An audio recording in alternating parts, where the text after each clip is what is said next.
Welcome to Expressions.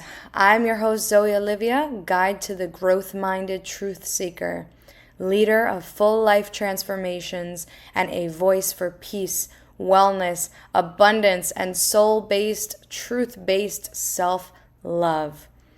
This show is for out of the box thinkers, and every episode is designed to call you forward into your greatness, your self acceptance, and your higher purpose, as well as supporting you in your awakening journey. May you feel energized, expanded, inspired, safe, and free. Thank you for joining me. Let's go.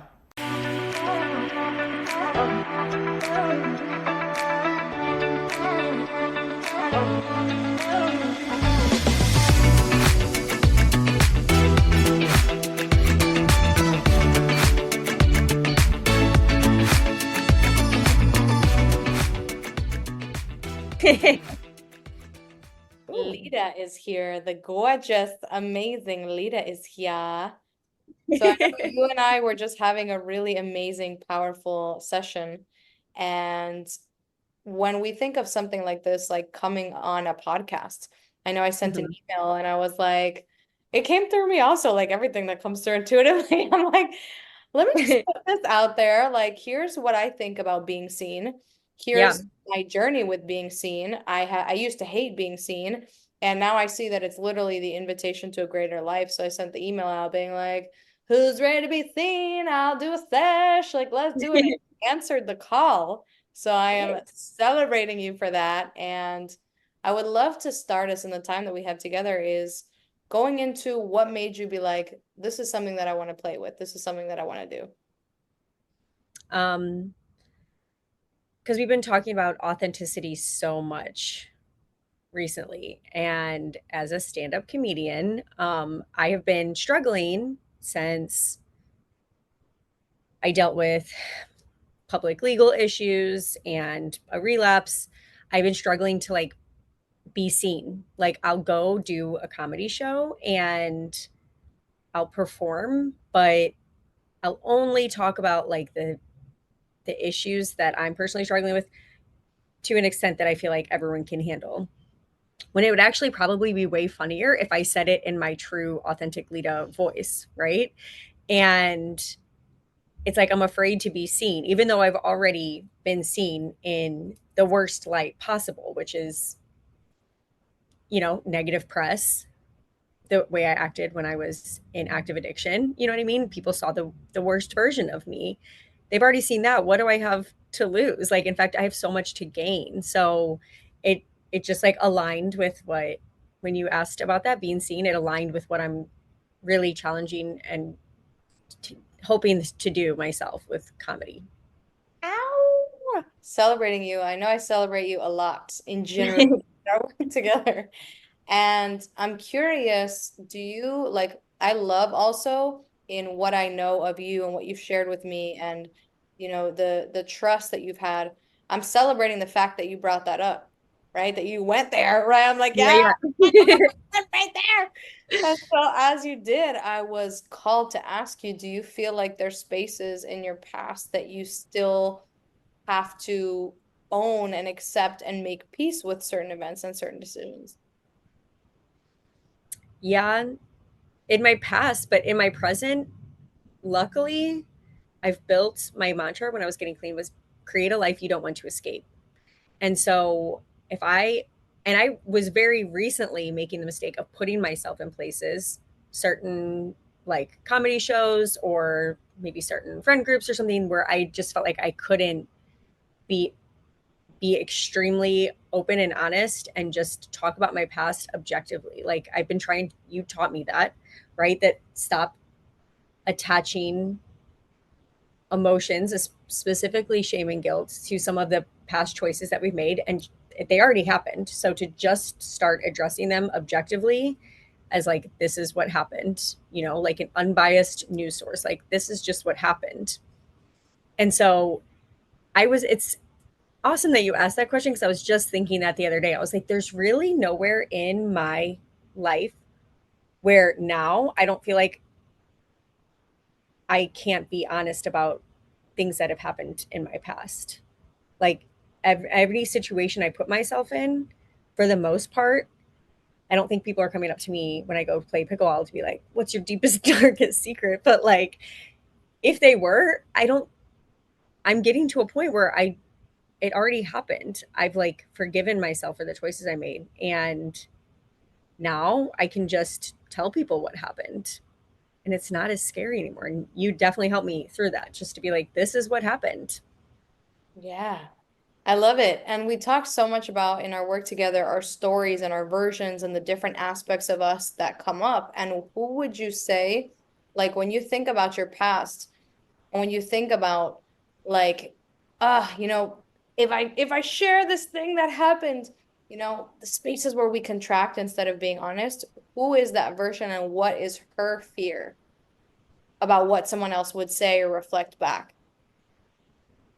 Um, I call her Marty. She's like a martyr, and she's the one who comes out the most in those situations. She's like riddled with guilt, feels a lot of shame or embarrassment about it, and I guess her fear, or that version of me's fear, is honestly that people will find out what the truth was, that the people will find out what happened.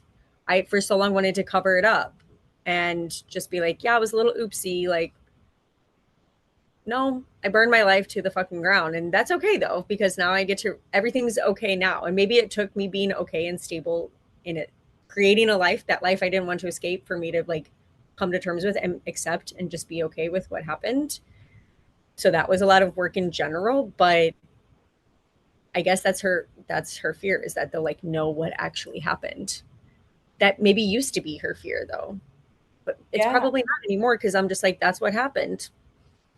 Yeah, I love it. Probably also the judgment too of other people, like certain people, like what if they are someone that I could be connected to professionally?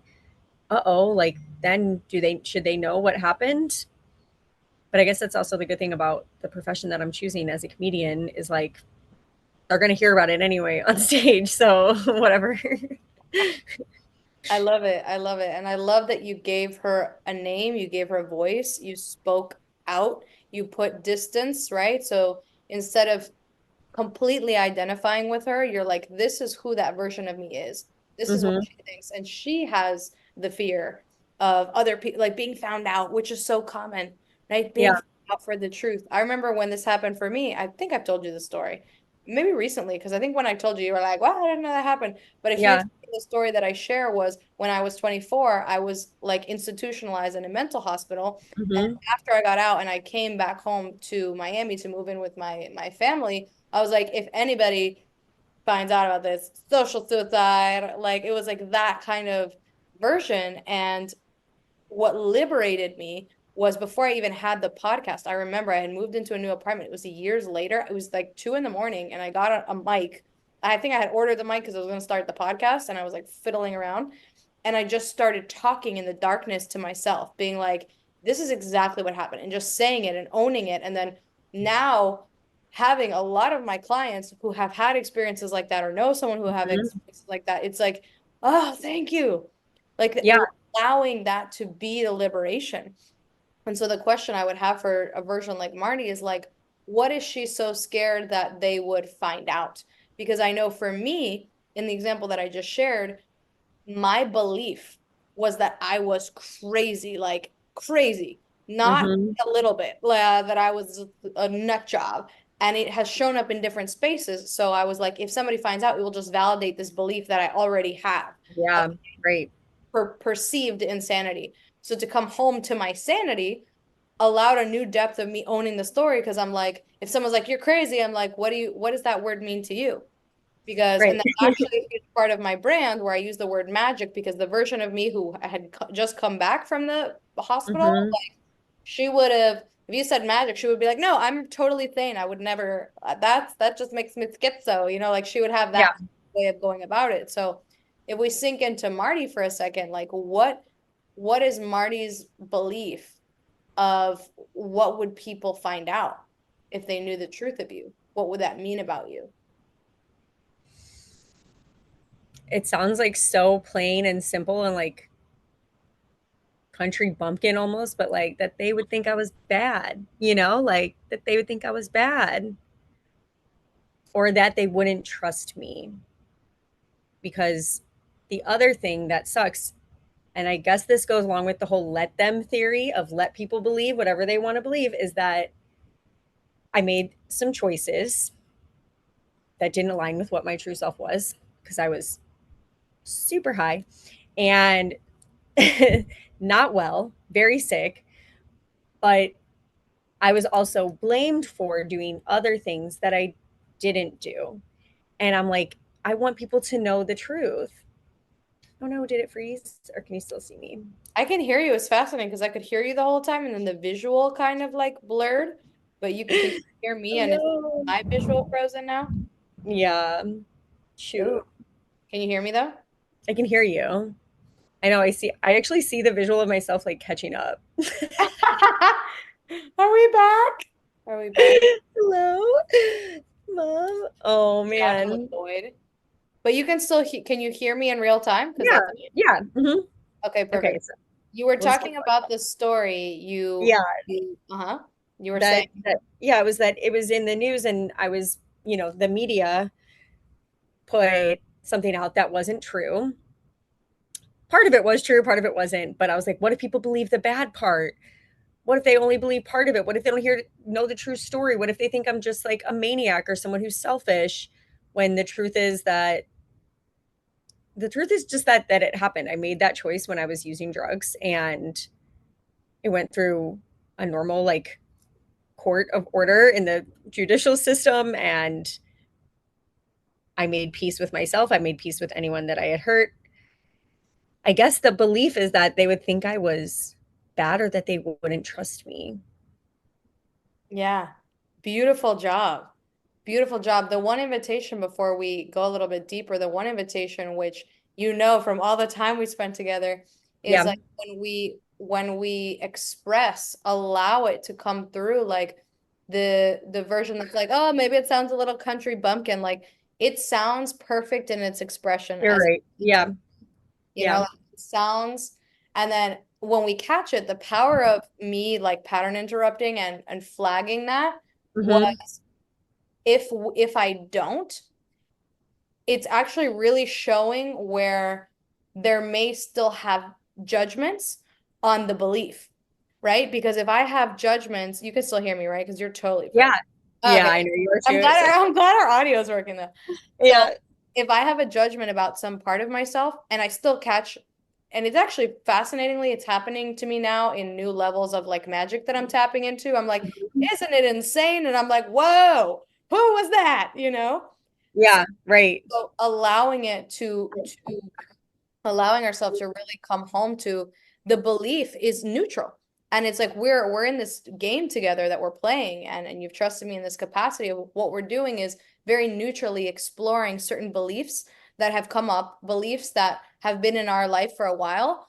As we understand, okay, this is a belief. Now that I see it, I can choose whether I want to continue or I want to retire and release it and choose a new one, right? Yeah. That's kind of what we were talking about before with the North Star when we had our sesh was like one of the things that we can start to practice is knowing who we really truly are as magic, which was one of my breakthroughs when I had the sanity thing that I actually am magic.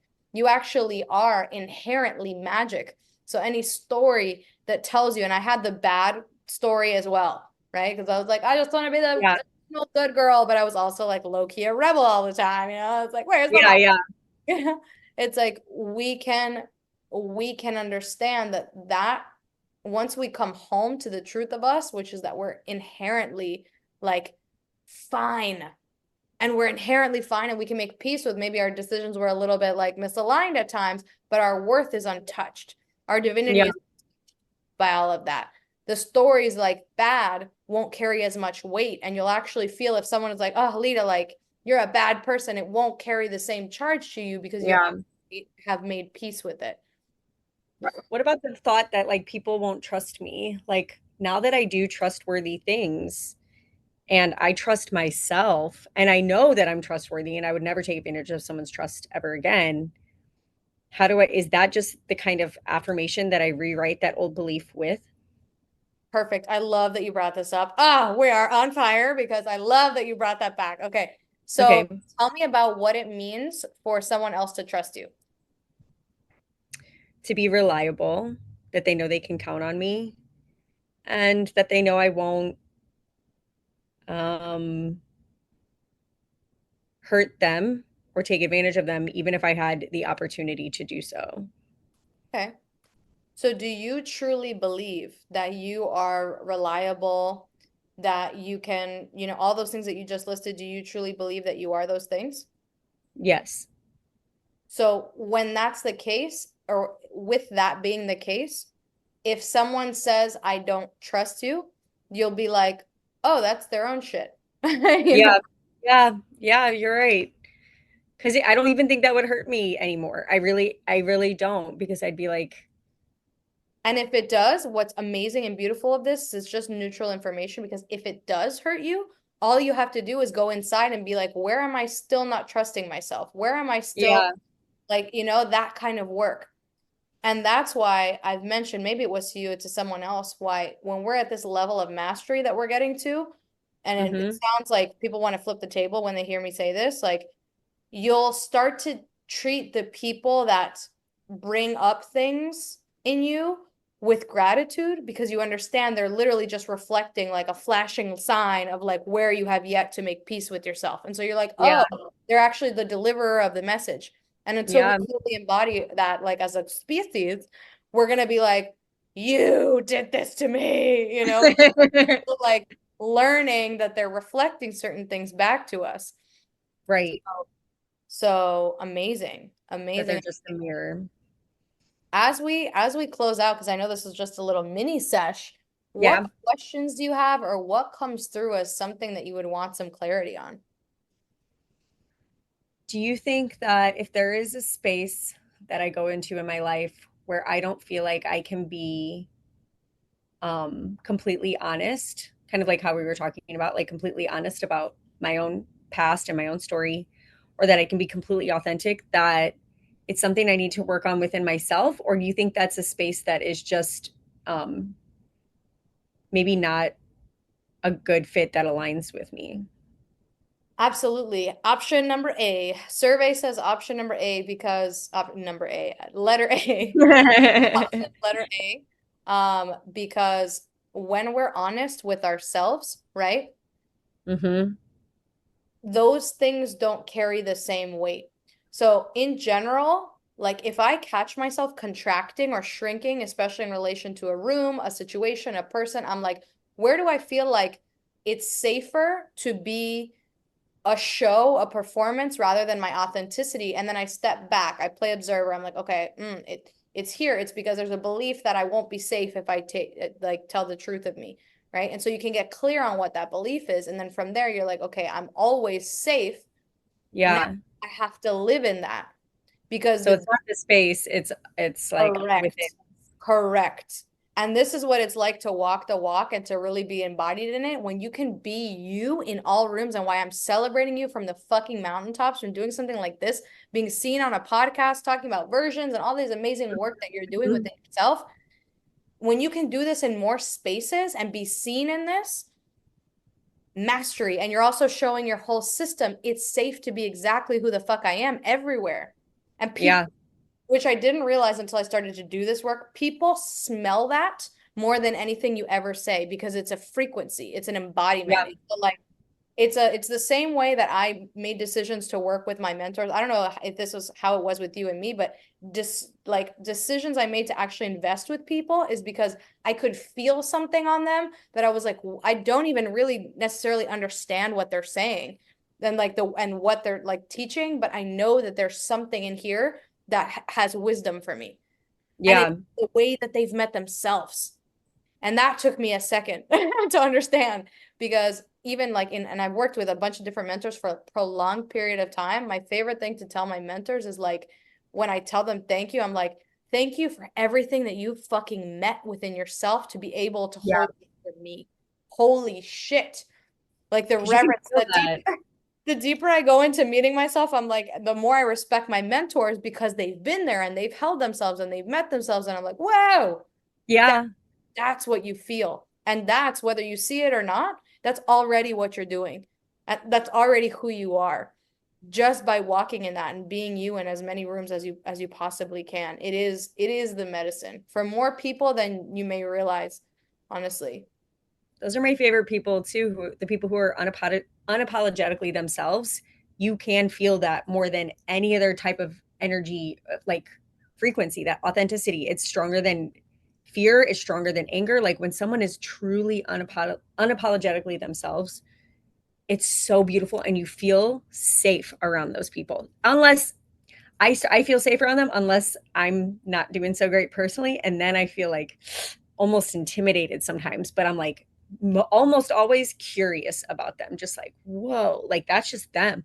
And that's what I want to get to. Like I can be like that in quite a few spaces when I'm like, all right, like, but not admittedly not everywhere yet. And that's a little scary, but it's exciting to know that I can do the work to get to the point where I can feel safe in any space to just be myself unapologetically and completely authentically. I love that. I love that you share that. I love the vulnerability, the honesty of that because it's like you can use this practice of observer in those moments, like you just did. You're like, okay, I realize that in some spaces, yes, in other spaces, Yeah. it feels intimidating. It feels scary. And that actually, like when you go deeper into that, that's like your relationship with your own greatness.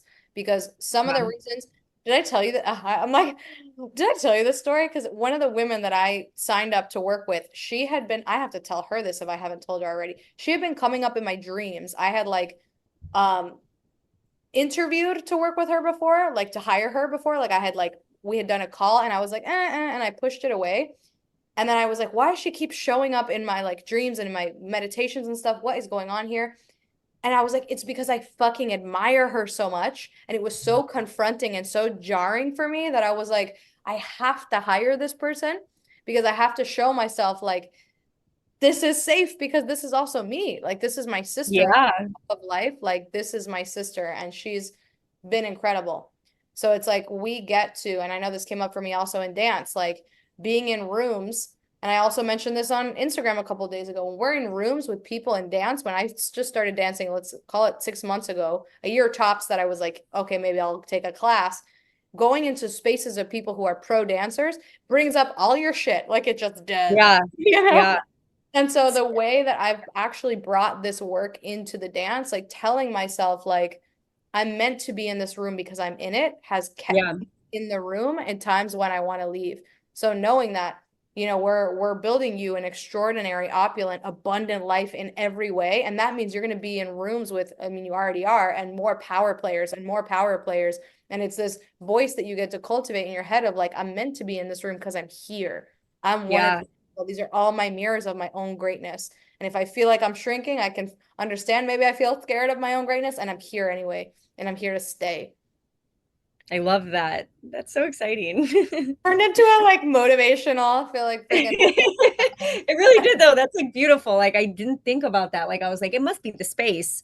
There's must be spaces that are just, off limits. Like, but if everything and everyone is a mirror, then it's not the space's fault. Like it's or anyone's fault, but it's not like it's an unsafe space. It's like I have to work on how to feel safe in yeah. wherever I go. Because I truly do want to feel like that if I go to play a sport, if I go to a recovery meeting, if I go to a stand up show, if I go out to just dance, if I go to the movie theaters, if I'm walking on the street, I want to feel like I can totally be myself. I don't want to be a chameleon. Like I used to think that that was a superpower. Like I can adapt to anything. Like I don't want to have to adapt. I mean, to that extent anymore. You know what I mean? And as far as my own personality and my own like joys and things like that. Like if I was in a space where people were like low energy or like low vibration, I would lower mine. I don't want to have to do that. And I don't have to. That's exciting. Yeah, it's like you and everything that we've perceived to be our definition of why we're here and like what you have quite literally like signed up and invested into is like understanding that your purpose in this life is different than you ever thought it was, and your purpose is actually to be yourself in every room. Like that's your real purpose. And meeting Yeah. stories and the versions who are like, well, it's not safe here, and survival and making peace with like why we chose to shrink here and what that shows. Okay. And then it's like a video game where you like collect the tokens, like, okay, I see the inside, I see the inside. And now where can I continue to show up as me? How many rooms? Always, forever. And the truest version of me, like the most aligned, highest, Yeah. that's the medicine. That's also, I have a mentor that would call it the responsibility. Like he's fun and goofy and everything, but he's like, it's such a responsibility because that's what we're here to do. And any time that we shrink is actually being inauthentic, is actually lying, which is Yeah. it's a I love that, whole new way of dude. I love that so much. this is amazing. Any last closing thoughts, questions, comments, suggestions? Just thank you for everything that you've done. You are life-changing, and I would go as far to say life-saving, because I can never go before the way I was thinking before we started doing this work. I can never go back to what that was unless I had a lobotomy, but like that's the only way. And if you know of a good lobotomist, let me know. Obviously, I'm looking. But other than that, there's no way I could ever go back. Like there's just no turning back now. It's the same as like in recovery of drugs and alcohol. Like once you start, you can never go back to like using or drinking the way that you were. It's the same exercise, everything. It's like once you cross that threshold, which we have, I can never go back. And I'm like forever grateful for you being a good mentor and guide and friend. It is a deep honor. I'm receiving that compliment with so much gratitude. And, in reflecting, so I'm working on my receiving, and I'm like, I receive it, and reflecting on your words, it's like what you're learning through our incredible work together is you were never like you never needed saving because you were never in danger and you were always safe, and Yeah. you're learning the ways that you're like really truly showing up for yourself. And it's been a fucking beauty to watch. It has been such an honor. So thank you for the way that you're showing up. Thank you for doing this. Like I'm Thank you. celebrating you. How are we? Let's talk about that. What are you going to do to celebrate the fact that you literally, like in general, all the work that we're doing is amazing and we get to celebrate that. And you just like committed with your time and your energy. Like I'm really like, what more sacred use of your time that you agreed to meet a threshold live on something like Mm-hmm. a podcast to talk about the wonderful things of you. Like, how are we celebrating this? What are we gonna do? I'm going to. I really never thought about until you just said it about being authentic in every space, because I was like, maybe there's just places I need to avoid. I'm going to challenge myself to recognize when I'm shrinking and just give an effort to just be 100% authentic in all the spaces I go to. And I'm going to order a boba tea and I'm going to go take a boxing class and do some yoga tonight. That's what I'm going to do. In your honor, okay, because I want to celebrate with you because this is amazing. So in your honor, I was on the fence of if I was going to take a dance class, but I'm going to take this dance class in your honor. Yay! Celebrating you, telling me I'll do a green tea. I know you're doing a boba tea. I'll do a because I'll do my own version of your celebrations, but I want you Okay, I like it. how much I am here with you, how much I am celebrating you, and definitely reach out to me after you do both, because I want to hear how your celebrations were. Okay, thank you, Zoe. It's an honor, my dear.